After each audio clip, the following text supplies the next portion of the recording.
And so I think we're moving directly on, moving directly on to the next session, which has got and it actually flows a lot from the kind of discussion we've just had and the kind of discussion we'll be having this afternoon. So there is a theme running through the day, I think. But the title is Evolving Free-to-Air TV to Serve Audiences in a Streaming Age. And the main speakers will be Jonathan Thompson, who's a CEO, and Sarah Milton, who's the Chief Product Officer at Everyone TV.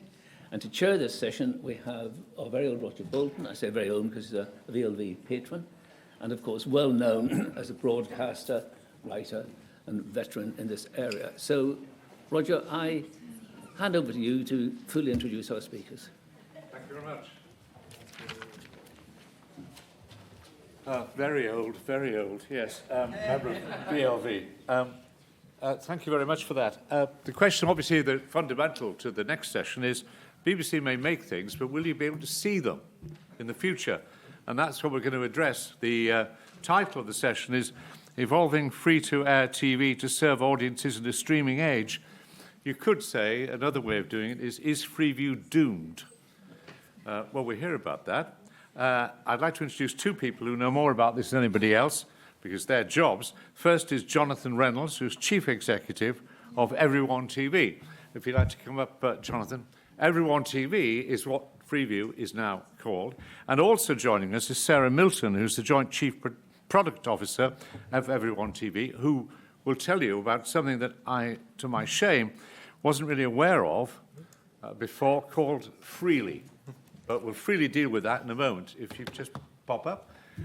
Jonathan, what I hope you're going to do in this first section, I think we're going to divide this into three, we hope. First of all, why this matters now.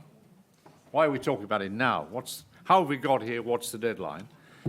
Then we want to talk very much about Freely and the proposition that is going to be put to you for replacing essentially Freeview and what this will do.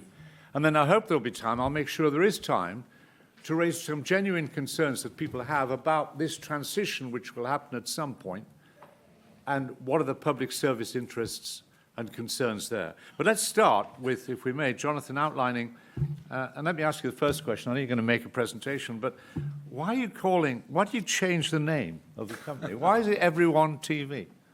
Shall I start with that one? Yeah. Well, we used to be known as Digital UK. Some may know that the origins of Digital UK were in digital switchover in the UK, which happened in 2012. And we inherited the name Digital UK, but we hoped the change of name Everyone TV better captured the spirit of why the company exists, which I'm going to talk about, which is, in essence, and we touched on it in the previous session, about providing great free TV for all. So the name change was to better illustrate the mission and purpose of the company. It's a quick answer to that question. But I'll try and address many of the points you just raised. Thank you, Colin. Thank you, Roger. And good morning, everyone. It's great to be here. Yes, Rodri talked with great passion and clarity about the importance of national storytelling that reflected the breadth and diversity of the UK at a time of great change in our TV industry. And as Roger was saying, in a way, what we're going to cover in this session complements that. It's about how people find those stories in a changing TV landscape. And in particular, talking about Freely, why we've launched it, and Sarah will show you the product in a few minutes' time. For those of you who don't know us, Everyone TV, as we are now named, formerly Digital UK, is a joint venture company that has existed for 20 years. We are now owned by the four public service broadcasters you know very well, BBC, ITV, Channel 4 and Channel 5. We're a not-for-profit venture. We're primarily funded by our shareholders, and our role fundamentally is to support the health of free-to-air television in the UK. We do that through managing three platforms now. We run the Freeview platform that's been available since its launch in 2002. So, as I'm sure you're familiar, delivering TV services to smart TVs and set-top boxes over your aerial, and now supplemented with internet delivery as well to get the on-demand players such as iPlayer. We also run the FreeSat proposition, a platform that is similar in focus to Freeview but delivered over satellite. And then last year we launched Freely, which is our streaming TV service for the future evolution of how we want to provide free TV for all, and that's what we're going to focus on today. But it's worth saying right up front that we continue to support the millions of viewers who use FreeSat and Freeview every day. Neither of those two services are going to disappear. Freely is, if you like, the new child in the family, but we see them all as three important parts of how we deliver our mission. And as we touched on in the first session and we've talked about, fundamentally, we are here to ensure that that principle of universality continues to be delivered in the UK. I was pleased to see that it was touched on in Roger's session. I've always believed, having worked at Channel 4 and Ofcom and now Everyone TV for over a decade, that one of the most important aspects of our public service broadcasting landscape, alongside the creativity and the content and the choice, is that everybody in the country has access to that for free. And that access should be simple and easy to use for all. That is the heart of the mission that drives us as a company. It's why the public service broadcasters invest in us, because they equally have the same commitment to ensuring that their services are universally available. But it is also worth saying, and as I'm sure you're familiar, that the way in which people watch TV is changing fast. And that is being driven by technology, and in particular being driven by large global players, not necessarily based in the UK, but who have ambitions to reshape how we find and watch TV. Much of that is very good. We've talked about Netflix and others. They have a vital role to play in our TV system, but they are changing the dynamics of how people watch and find TV, and we want to ensure that we are responding to those changes. And I have a couple of charts just to illustrate some of those changes in the marketplace, and I'll go through these relatively quickly, but it's just helpful to set a bit of context for why we launched Freely last year. So this chart shows the number of homes, TV households in the UK, who only use the internet to watch television. About 5 years ago, it was in the low single percentage points, but as of this year, almost a quarter of TV households no longer watch TV over an aerial or a satellite dish. They are purely watching TV over the internet. So 1 in 4 homes are already internet only. And Roger mentioned, as debate continues about a potential transition to an internet-only world, it's just worth noting that a quarter of homes have already made that move. That's predicted to grow to around 75% of households in a decade's time. Obviously, these are forecasts, but you can see from the trend line that over the last few years, it's accelerated. So more and more people are clearly relying on streaming as the main or only way in which they watch TV. And what is that doing in terms of what people are watching and how they're watching? Again, this chart shows the breakdown of the number of minutes watched on a TV screen every year and how that's shifting between different kinds of services. So you can see in the chart in 2010, the vast majority of TV viewing was live, and a small percentage point was time shift, probably a PVR, Sky Plus or something similar. But that is shifting, as I'm sure you're all familiar. And you can see the trend lines as live is still really important, and that was a fundamental part of why we've launched Freely in the way we've done, and we'll show you that in a few minutes' time.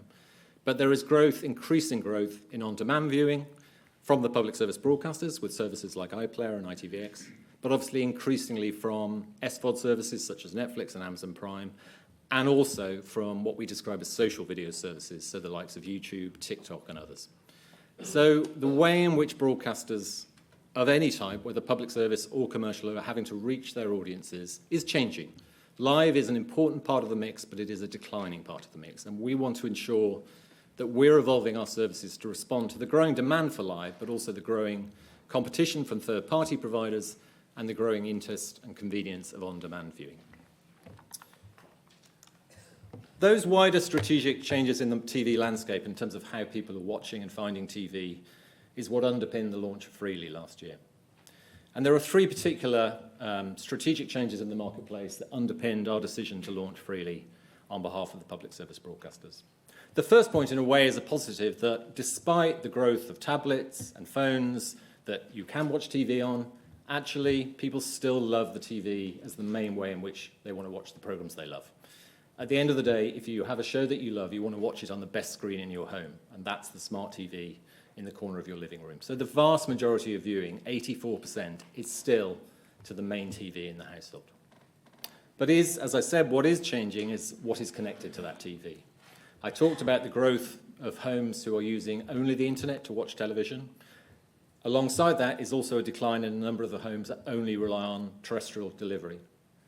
A growing number of proportion of homes are either purely IP or using a combination of terrestrial delivery and internet delivery. And the number of homes that only rely on aerial is declining from 18% to 11% this year. But still, clearly, a really important audience that we need to continue to serve. And the final challenge is one that probably you're all familiar with, which is just growth, competition, and the fight for prominence. 10, 15 years ago, it was very easy for the public service broadcasters to ensure they were front and centre on a smart TV. But increasingly, that is challenging. And we know the Media Bill, or Media Act as it is now, will help support prominence of public service broadcasters. But we feel Freely can also support, as an industry-led initiative, to ensure that the great content that Roger was talking about earlier and from our other shareholders is front and centre and easy to find on your TV at home in the face of a lot of competition from global players. So those three strategic trends led to the launch of Freely. It is far better to see Freely rather than me talk about it, so I have one more slide before I'll hand to Sarah to actually show you the service and explain how we've implemented that through the service we launched this year. But there were 5 important principles that underpinned our approach to launching Freely. People who are familiar with the model of Everyone TV, and particularly Freeview, will know that we are a partnership-based organisation. At the heart of that is a partnership between the public service broadcasters, them working together to achieve the best outcomes on behalf of viewers. But we also partner extensively across the rest of the industry. We work with other broadcasters who are free to air and want to be part of the platform. We've done that on Freeview and we do that on Freely. We work with TV manufacturers, with some of the new companies who are offering operating systems that sit on those TVs, and we promote and market the service to viewers and then offer customer support to viewers to ensure that they have no problems in watching the service. That model of collaboration continues with Freely. We're working with a range of different partners to deliver the service into market. The second principle was we wanted to make Freely look and feel like normal telly. One of the challenges I recognise in connected TV is it can look very scary, it can look very different to normal TV, and it can be hard to find the content you love. We wanted to ensure that the simplicity that we have had with Freeview over the last 2 decades continued. That simple user navigation towards watching live TV, pressing the guide button, was continued with the Freely proposition, that it looked and felt just like watching TV the way you're used to. Because of that, and I won't get into the details of the technology choices we made, it's a service that is only available on new TVs. That was critical to ensuring the simplicity and ease of use that Sarah will show you in a minute. And within that, again, we wanted to make sure for the viewer that it was prominent, easy to find, and easy to use. Not just on the screen, but also on the remote control as well. That simple navigation that you're used to will continue with the Freely service. And at its heart, with a simple principle, that it continued to offer viewers simple and easy access to the best of free television from our own public service broadcasters, but also the other many free-to-air broadcasters in the UK TV landscape, both live and also increasingly on demand, reflecting the change of viewing behaviours that we saw in the charts earlier. Those were the underlying principles that led to the launch of Freely. I'm going to pause there, unless there's any immediate questions. I will hand to Sarah to show you the service. Just before we do that, if I may, I just want to ask you, please stay there, Jonathan, which is the timetable here. Now when does this take place? I mean, are all the PBSs, do they all want to make this transition to IP, Internet Protocol TV? They're all on side. No, I'm sorry, I was nodding to your question. Let me start with a bit of context. So people may be familiar that the government late last year kicked off a process to look at the long-term future of TV distribution. And it is worth stressing up front, we're talking long-term. So the date that government is focusing on is when the current terrestrial multiplex licenses run to, which is 2034. So we're talking about a decade away. So we're not talking about any form of switch-off before then? No, highly unlikely anything would happen before then because the multiplex licenses run until that point. The fundamental question that's been raised is the terrestrial TV platform, in face of some of the changes that you saw in the charts I described, still sustainable at that point? Because as it starts to decline in terms of the number of homes using it, the economics of terrestrial TV get more challenging.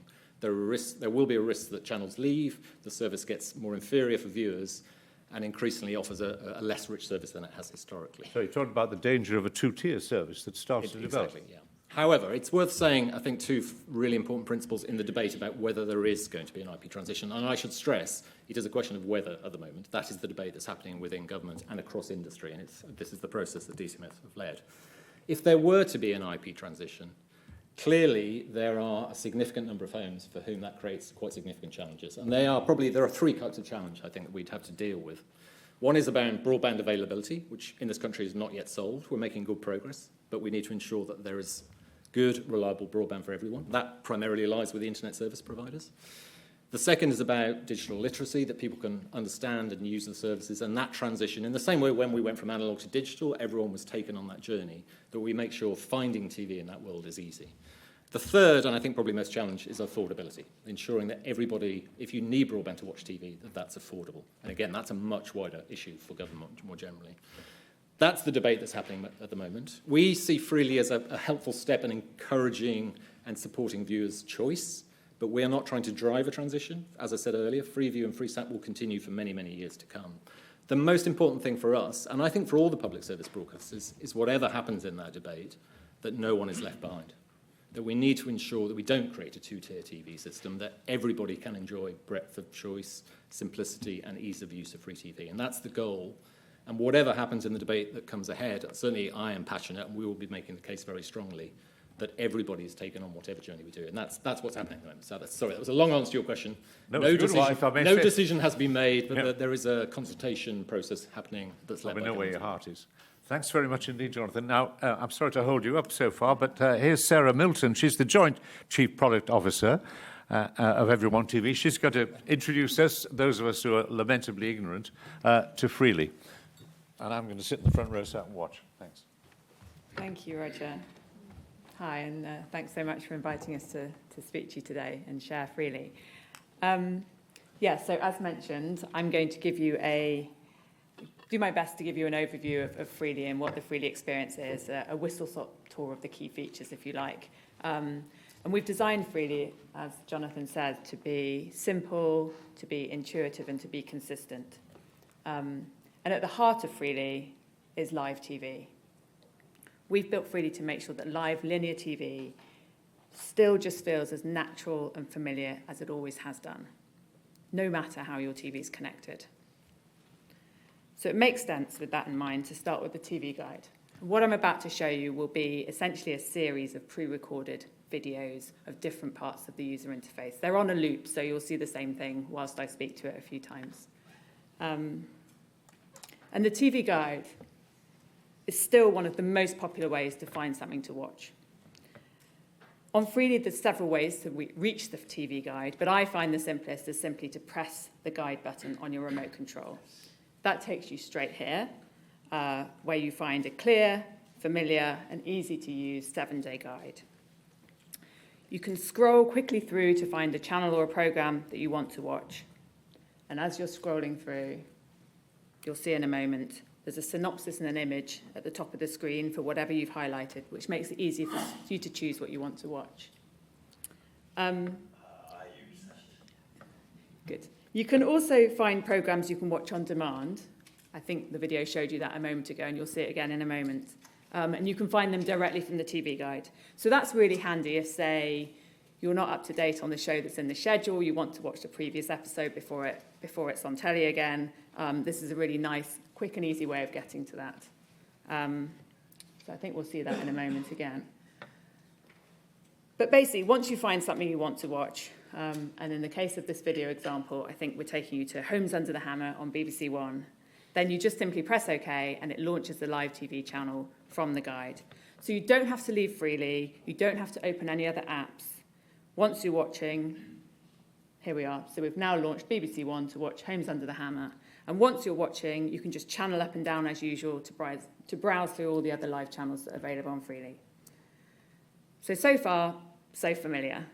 It's live linear TV, just as you've always known it. But with Freely, we've been able to introduce a few extras that you don't get with traditional TV. So it looks like we're now watching the snooker. And you get that through this on-screen overlay that's just appeared, which we call the mini guide. The mini guide appears briefly when you change channels, and you can also bring it up onto screen by pressing OK on the remote control at any point.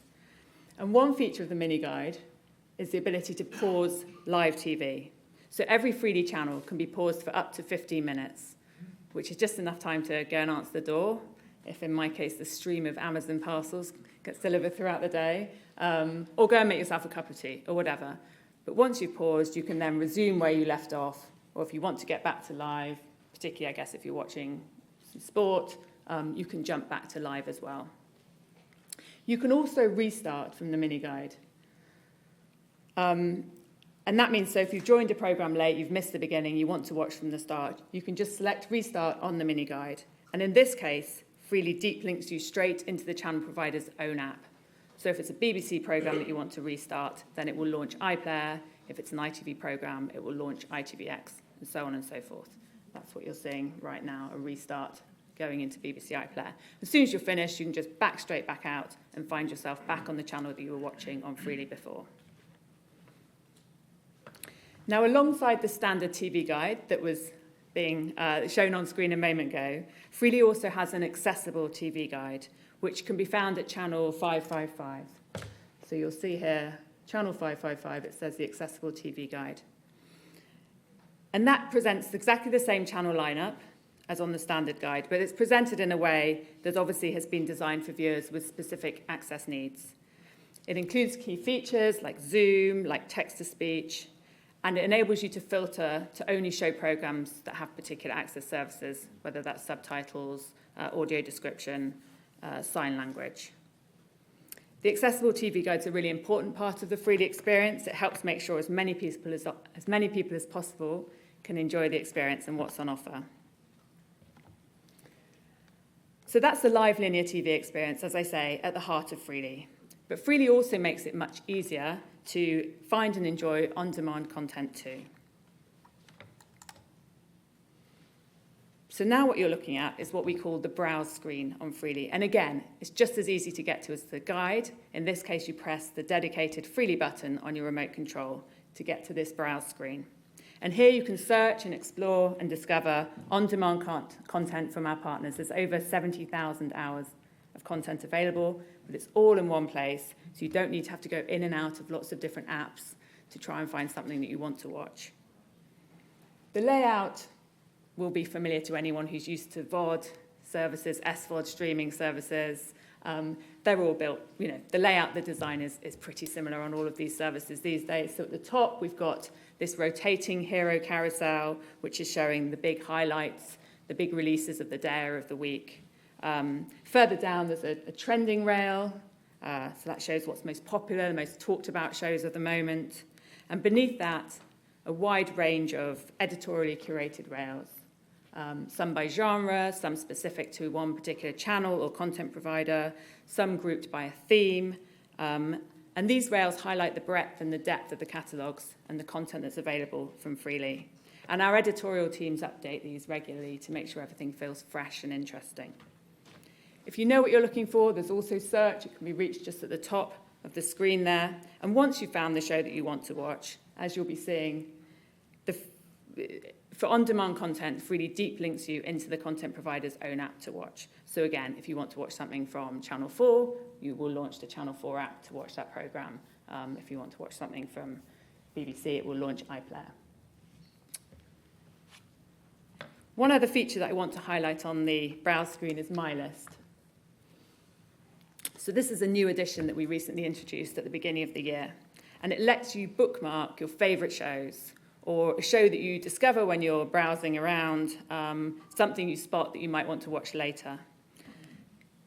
Everything that you save, so you can see here it's appearing, you can go to Add to My List because you want to remember to watch Doctor Who later. Everything that you save then appears in a My List rail on the home screen, on the browse screen. So you're less likely to forget shows that you mean to watch in future. And the reason I particularly wanted to highlight this is because it's one of the benefits of how we've built Freely. Unlike Freeview Play, it's our own software on the TVs. So that means that we can evolve and improve it over time, which is what we've done by adding My List. So what I'm showing you today isn't the end game for Freely. Freely will keep getting better based on how we see that viewers are using it, feedback that we get on what's liked, what's disliked, what feels like it's missing. We can keep improving it and we can keep adding to it in life. And in fact, we'll be announcing some some new additions in the not too distant future, so watch this space for that. We've also built Freely using technology that's fully integrated into the TV. So it isn't just a separate app. It feels like normal TV. And what this means is that viewers can access and control Freely in lots of different ways, but it's really easy to get to. I've mentioned already the guide button on the remote control or the Freely button on the remote control. But you can also just enter the channel number buttons for the channel that you want to go to, just as you always have. There's also lots of promotions. So, should have clicked through then, sorry. So that's the sort of routes to the live TV and guide button, the channel up and channel down, or the number buttons on the remote control, the dedicated Freely remote control button taking you to the browse screen I just showed you, and then also lots of promotions and links from the TV's own home screen as well, as another way of reaching the content that you want to watch. And this technology that we've used, it's what enables us to bring live and on-demand content together and for viewers to switch between the two seamlessly, which we hope, results in a really simple, intuitive, easy-to-use experience. Viewers can browse and watch all their favourite shows, all in one place. And in doing so, we're future-proofing free TV for the streaming age. Thank you. Thank you very much.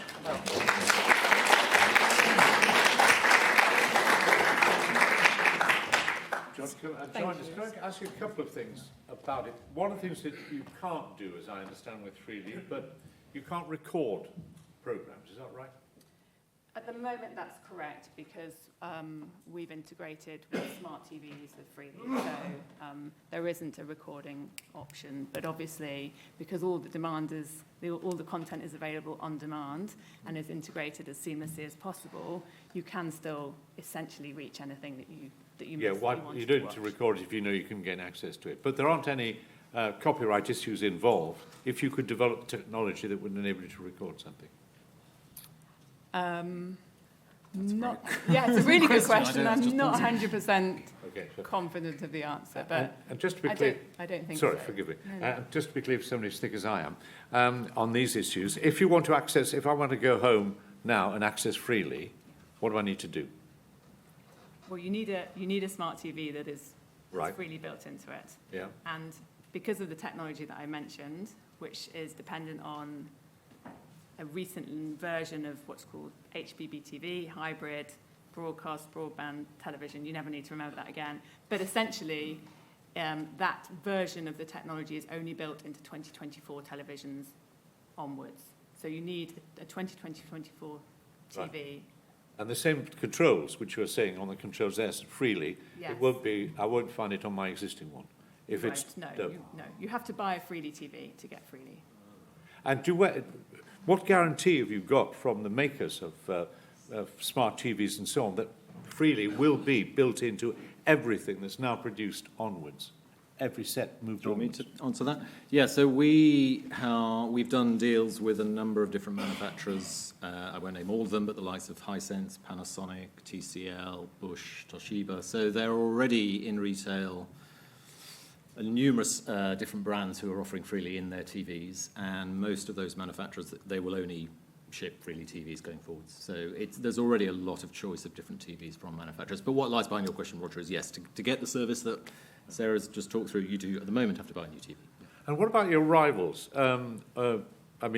This is a cooperative effort by public service broadcasters in the UK, but I mean, if you're in Netflix or somewhere else, Amazon Prime, they're watching what you're doing. What spoilers can they introduce? How could they frustrate you or attempt to frustrate you or, put it another way, compete with you in some way?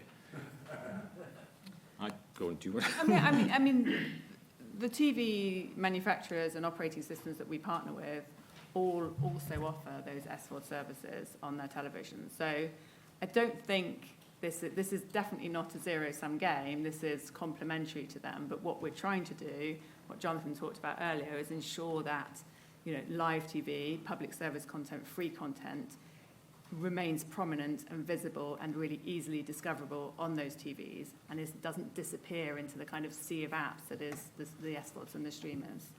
tell me about some of your nightmares when you're gaming the future. What worries have you got? I mean, you obviously need for a lot of this. About freely or just generally? No, you obviously need for a lot of this.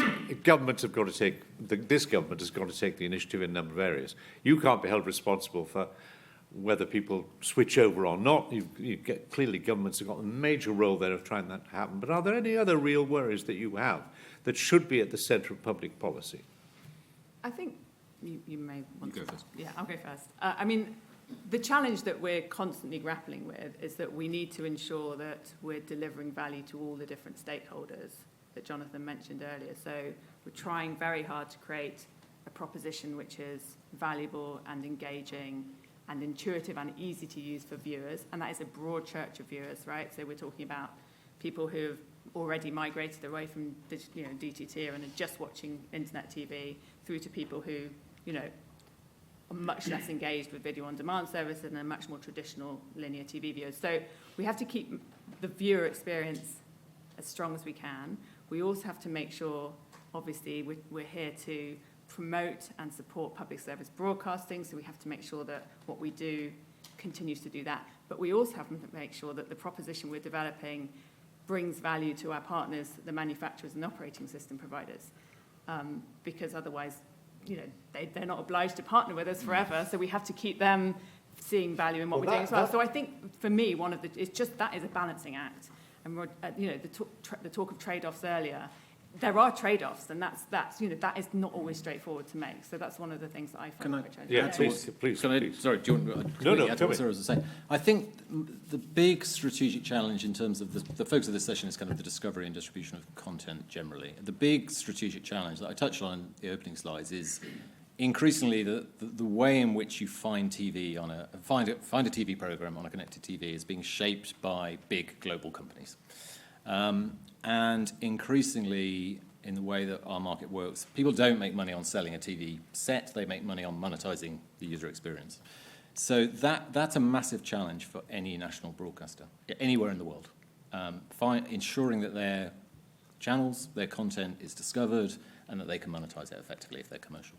I think freely, so that's, if you're asking me what keeps me awake at night strategically, that's the big strategic trend that is a massive challenge for any national broadcaster. And we've spoken to a lot of European broadcasters, they all face that same challenge and recognize it. And freely, in a way, is a way of, you have to collaborate to respond to that challenge if you want to offer something like that service. So I think the response is A, collaboration, and then B, a service that is easy to use for the viewer, prominent and easy to find in face of that competition. So that's why we've done freely, in face of what is a big strategic threat to national broadcasting. And you have to keep your owners together. Now, again, this may be an ignorant question, but you read about ITV being possibly taken over by a French company.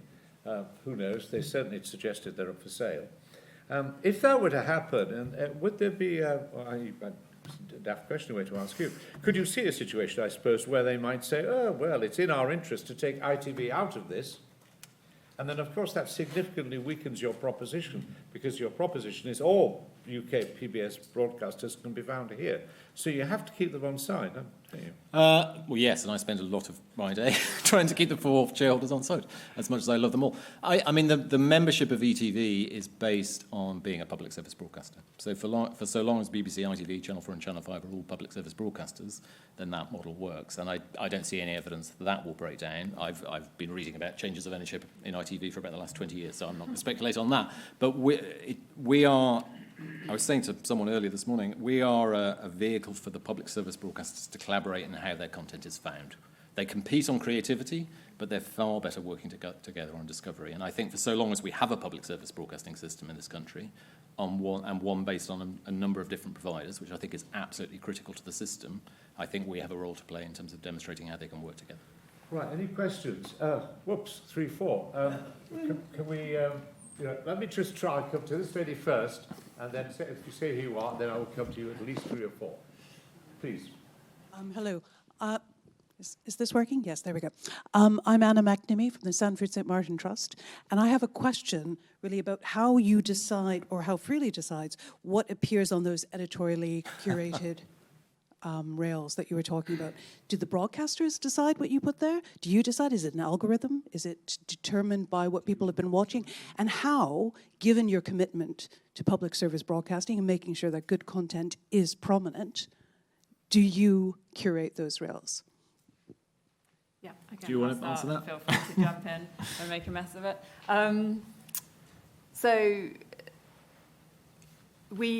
They are primarily editorially curated, and we have an editorial team at Everyone TV who are making those selections.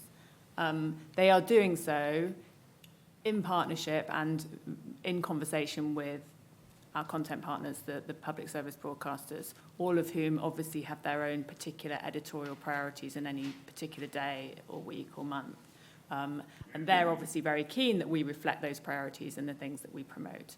So there is quite a lot of editorial freedom at Everyone TV, but we're not acting entirely independently of what our broadcasters, what our channel providers want us to promote. At the moment, it's primarily editorially curated rather than driven by an algorithm, but it's absolutely our ambition to introduce some degree of personalization over time so that the browse screen that I showed you will start to reflect, viewing preferences of different viewers.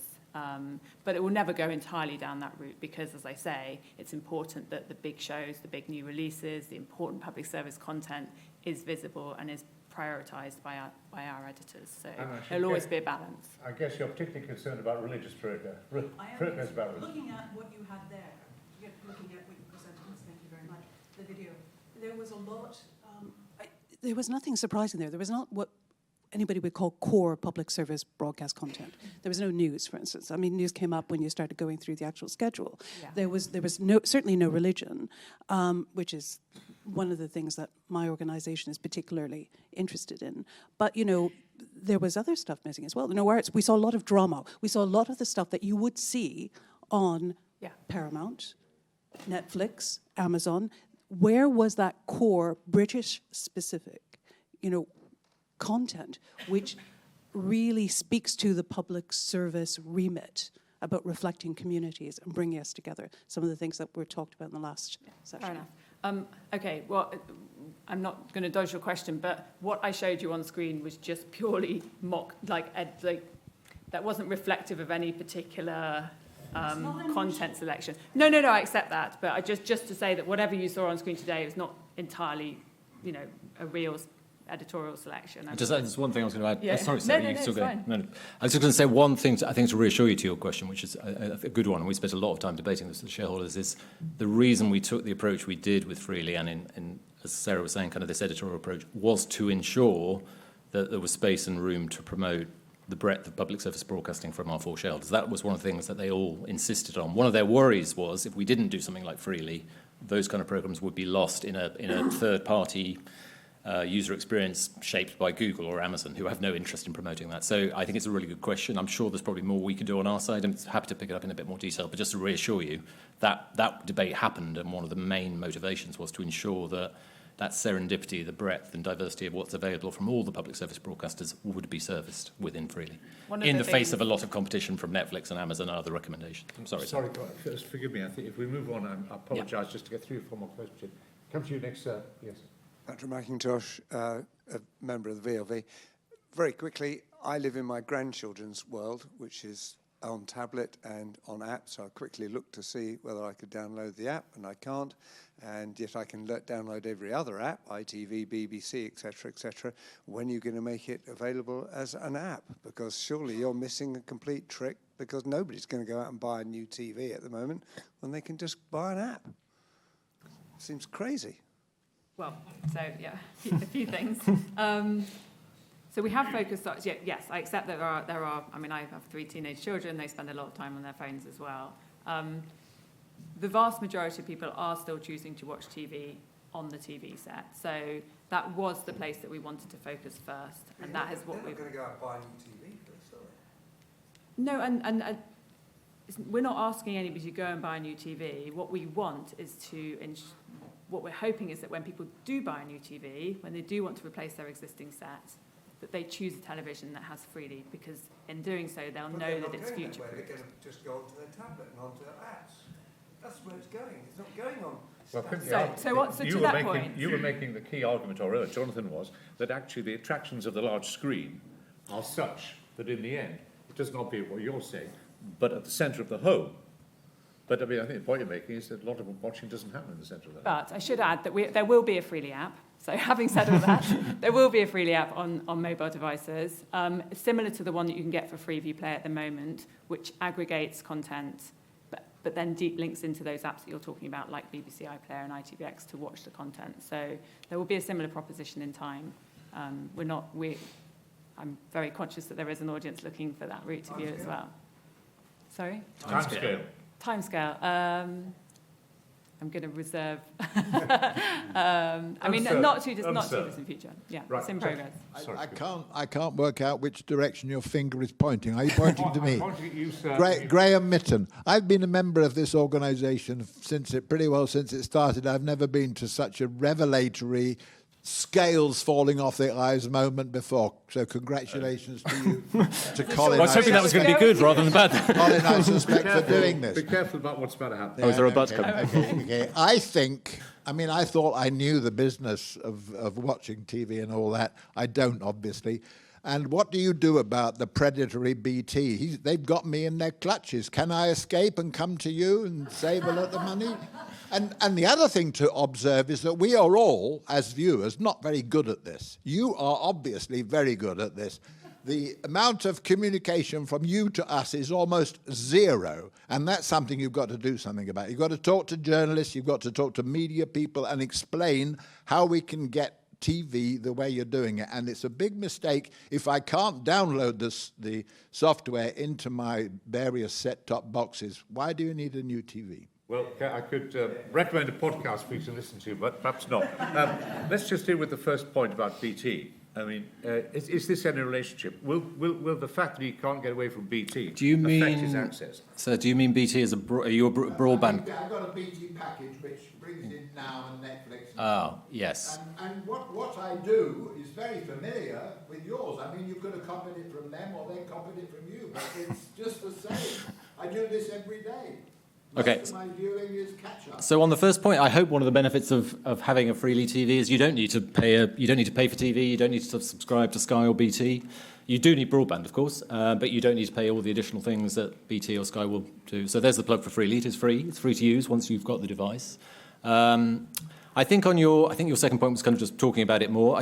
I would agree with you. I mean, it's early day. We only launched last year. It is early days. We want to make Freely famous. We want to make Freely the natural future evolution of free TV. But You've got theoretically the perfect means of doing it by all the broadcasters as part of your operation. Do you expect them to start advertising freely? There are limitations on what the broadcasters can do on advertising their own on services like this on air, so that is slightly more challenging. We do market it ourselves, but I would agree with you. There's more we need to do in terms of promoting, talking to journalists and making people aware of it. We do spend money on marketing, but there's more we can do. Right. Another question from a gentleman over here, and then I'll come to the lady next time. Good morning. Gareth Burness from the International Broadcasting Trust. It strikes me that it's perhaps a little bit too late. We're seeing Channel 4 and ITV now moving almost all of their content onto YouTube, which is where the audience is. I can see that there is an audience for what you've developed, but I'm not sure that audience, as has been said already in the audience, are in the market for a brand new television, are going to be going out and buying those smart televisions. What we need, and what we needed a long time ago, was Project Kangaroo, and what we need is the public service broadcasters to be on one platform, one app that can be on a phone, on a tablet, on a smart TV, where we can access this content. I'm not sure reinventing linear television is the way to go. Why not just go to YouTube? What do you offer that YouTube doesn't? I think, as some of the charts said earlier, YouTube's definitely a competitive threat. It's a way in which lots of people find and watch TV, but traditional live TV is still the biggest form of TV viewing in this country in terms of proportion of overall viewing. So I'm not sure. Yes, the marketplace is changing, but a familiar live TV experience really matters, as does on demand. I think it goes to some of the points that we tried to present in terms of why we've done Freely the way we've done it, which is we want to make it easy for everyone to find and love live TV and on-demand TV naturally on the device they use the most, which is their smart TV. I think putting programming into YouTube that Channel 4 and ITV are obviously trialling, and I think it's a way of reaching certain audiences, but I'm not sure today it's the best way of reaching the mass market with the best of free-to-air television. Do you want a quick comeback on this? I mean, my children, young people, they watch YouTube Yeah. on our main television. Yes. They don't... Yeah, no, I agree. So does my son. Yeah, exactly. So this whole idea of it's the main television in the home,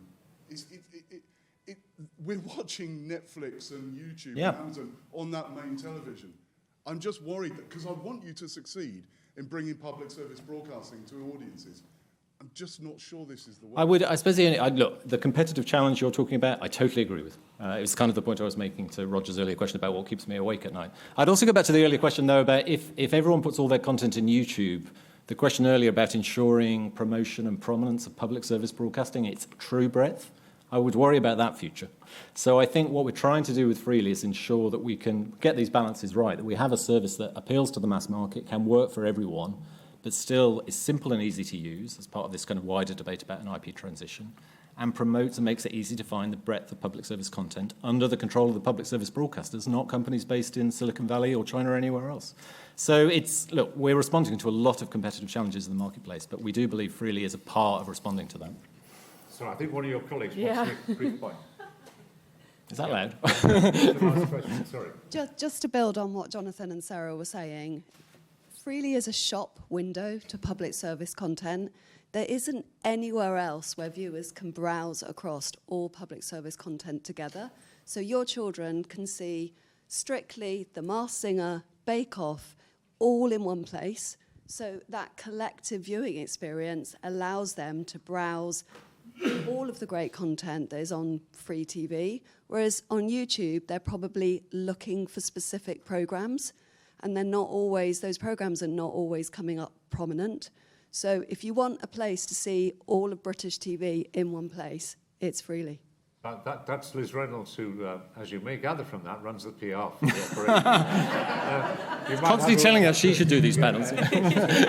What she said. One last question, if I may, for gentlemen. I'm Philip Bergson. I've been a broadcaster, mostly in BBC Radio and TV, but not exclusively. I was in Brideshead Revisited, and I've done foreign.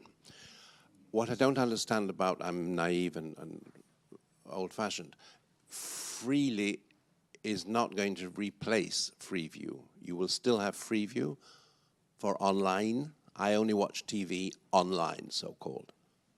And the second point I'd like to hear you talk about is you refer to British content. I would have said, I'm wildly guessing, that 46% of all the channels you're showing do not show British-made programs.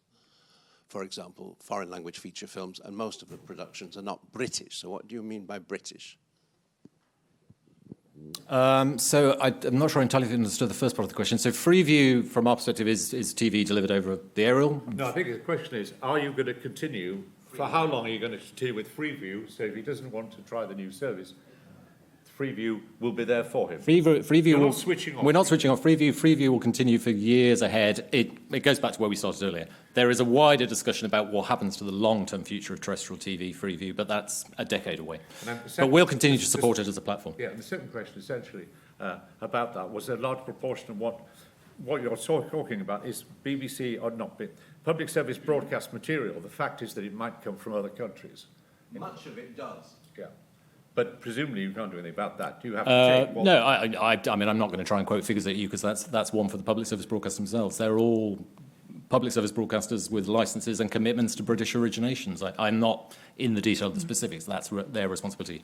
We make sure the channels are available. They're the ones who curate them. Put a font or a colour on the guide, not Right. Right Wing or St George, that this is actually a British content or British made or British Right. production. I see what you're getting at. Yeah, okay, I understand. Would you not consider doing that? Or have you considered doing that and rejected that as an idea? We certainly haven't considered it. I think it would be as much for the broadcasters themselves for us, but I can take it away and look at it. Now, before we finish, so thank you very much. I apologise for those who haven't been able to get in. Just before we go, I haven't planned this, but I'm sure Colin will do it for me. Colin Brown, our esteemed leader, is on a government committee looking at the problems of distribution. And just tell me, Colin, at the end of this discussion, for the VLV listeners, the public service interest, what the concerns about distribution are, very briefly, because they obviously relate to this. And I should say that Jonathan actually sits on the group as well. So we've got two members of the group. I mean, the basic concern, obviously, is that if terrestrial disappears, there will still be people who are not comfortable with moving for IPTV. There is still, as you mentioned, Roger, earlier, the problem, someone did, Jonathan did, sorry, the problems with broadband. Broadband is going well, but it's still not universal. Problems in particular with some older people, less skilled people.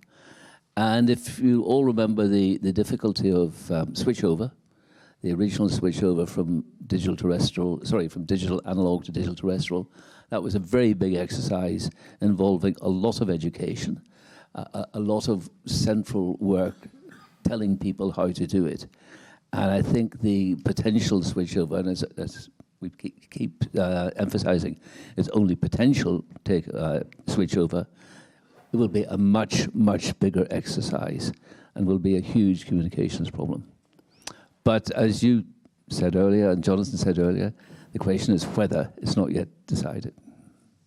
Fine. Thank you very much indeed. Just on your behalf, let me thank Jonathan Reynolds and Sarah Milton for saying, which I find quite eye-opening, and thank you for them so responsive to the questions. Thank you.